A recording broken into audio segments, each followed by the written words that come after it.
সৌরভবাবু কি বলবেন? দেখুন, আমি প্রথমে সকলকে অখিল ভারতীয় হিন্দু মহাসভার তরফ থেকে নমস্কার, প্রণাম জানাই। স্বামীজিকেও আমার প্রণাম, সশ্রদ্ধ প্রণাম। তো যে বিষয়টা আমরা বলতে চাই, আমি কয়েকটা পয়েন্ট স্বামীজি বলেইছেন ইতিমধ্যে, হিন্দুদের দর্শন এবং তাদের চিন্তা ভাবনা সম্বন্ধে এবং হিন্দু রাষ্ট্রের সম্বন্ধে।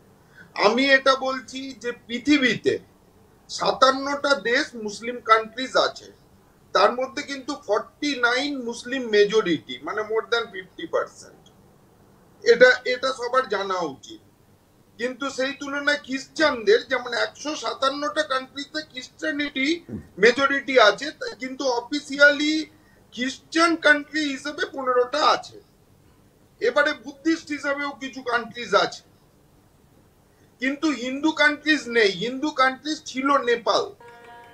এবারে আমার ভাই ভ্রাতা একটু আগে বলছিল যে হিন্দু কান্ট্রি মুসলিম কান্ট্রি হলে এই হয়েছে। তার কারণ দেখুন, আমি এখানে কোনো ধর্মকে ছোট করতে আসিনি, আমাদের ধর্ম সেই শিক্ষা দেয় না, হিন্দু ধর্ম। তবে আমরা কিন্তু কোনো ধর্মাবলম্বীকে কাফের বলি না। এই শব্দটি পরিচিত কেন, আমাদের ইয়েতে পশ্চিমবঙ্গের একজন নেত্রী যিনি সর্বোচ্চ পদে আছে, উনিও কাফের বলে শব্দটি প্রয়োগ করেন প্রায়। তো কাফের যে হাম কাফের নেই হয়, কাফের তাদেরকেই বলে মুসলিমরা যারা নন মুসলিম, তাদের প্রতি একটা, আপনারা যদি এখন ওই বিষয় নিয়ে চর্চা হতো আমি এটা ডিটেলসে আলোচনা করতাম। কিন্তু হিন্দু ধর্মে কোনো ঘৃণার স্থান নেই। আমরা কি বলি প্রার্থনাতে, যেটা একটু আগে কথাটা উঠেছিল, বসুধৈব কুটুম্বকম, বেদের কথা, যেটা জি বললেন, ঠিকই। আমরা সকলকেই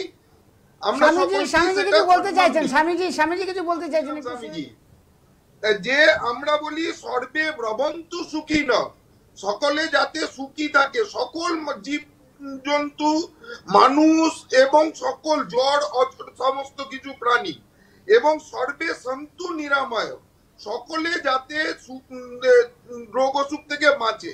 এটা কিন্তু কোন ধর্মের বেসিক শিক্ষা নয়। সৌরভবাবু, আমরা টপিকটা যদি চলে আসি, আমরা যেটা টপিক, সব ধর্মের রাষ্ট্র আছে, হিন্দুত্বের রাষ্ট্র নেই আজকে কোনো।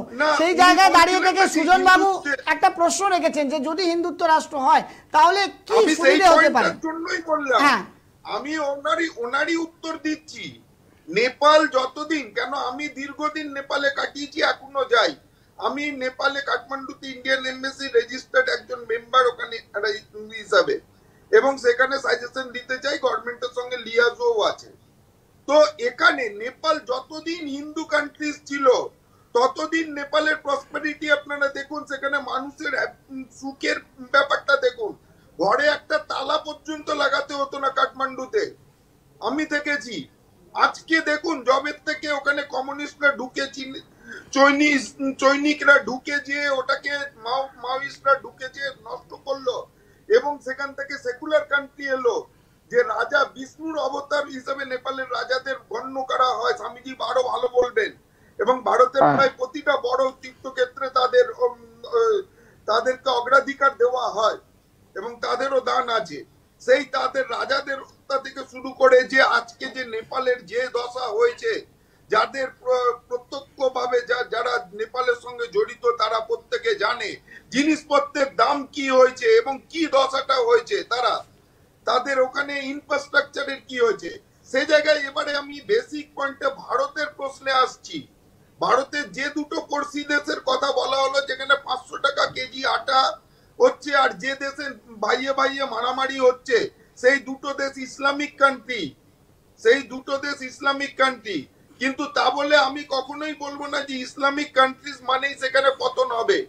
আমরা মিডল ইস্টের কিছু ইসলামিক কান্ট্রিজ দেখেছি যারা অনেক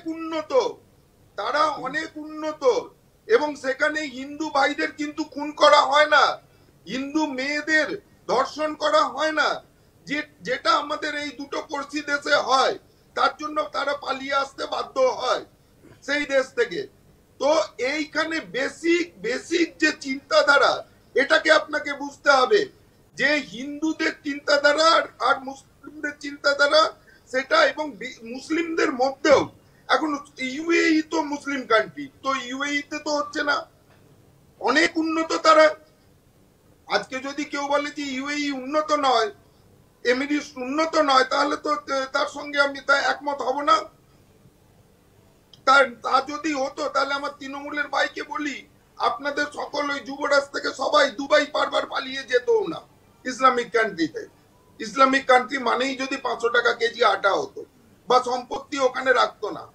এবারে আরেকটা প্রশ্নে আসি যে ভারত সেকুলার কান্ট্রি, এটা আপনাকে কে বুঝিয়েছে?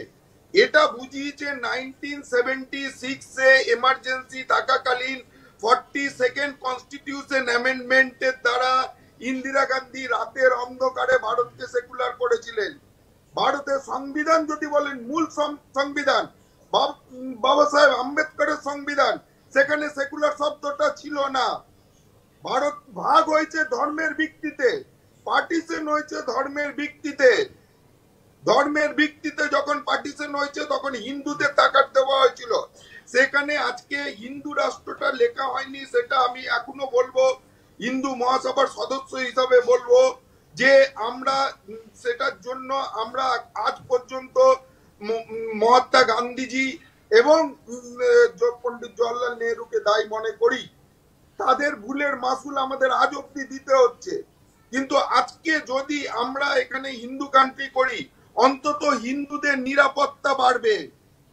হিন্দু কান্ট্রি হলে কোনো হিন্দু দেশের কোনো সংবিধানের শপথ নেওয়া মন্ত্রী কোনো অনুষ্ঠানে যে হিন্দুদের নামে বদনাম করতে পারবে না, হিন্দুদের বিরুদ্ধে কথা বলতে পারবে না, হিন্দুদেরকে এটা বলতে পারবেন না যে তারা পাপ করেছে, তারা পাপ করছে। আবার সেই সিমিলারলি কোনো ঢঙ্গি ঠগি সন্ন্যাসী, যে প্রসঙ্গটা আপনাদের দ্বিতীয় প্রসঙ্গ, এইভাবে নিজেদেরকে সন্ন্যাসী বলে পরিচয় দিয়ে নানান অপকর্ম করে বেড়াতে পারবে না, মা দুর্গাকে অপমান করতে পারবে না। আমরা হিন্দুরা তো কোনো সময় অপমান করি না কাউকে, অন্য কোনো ধর্মকে। আমার একটু আগে স্বামীজি বলছিলেন, স্বামীজির সঙ্গেও একাধিকবার আমি অনেক প্ল্যাটফর্ম শেয়ার করেছি, গেছি, দেখেছি, যে স্বামীজি একটু আগে বলছিলেন যে আমরা যেটা উনি করেছেন, যে মা দুর্গাকে নিয়ে যে কথাটা বলেছেন, আর শুধু মা দুর্গা কেন, মা দুর্গা দেবী, মহিষাসুর কি দেবতা নয়? মানে আমরা পূজনীয় নয়? মহিষাসুরকেও পুজো করা হয়, সিংহ বাহনকেও পুজো করা হয়।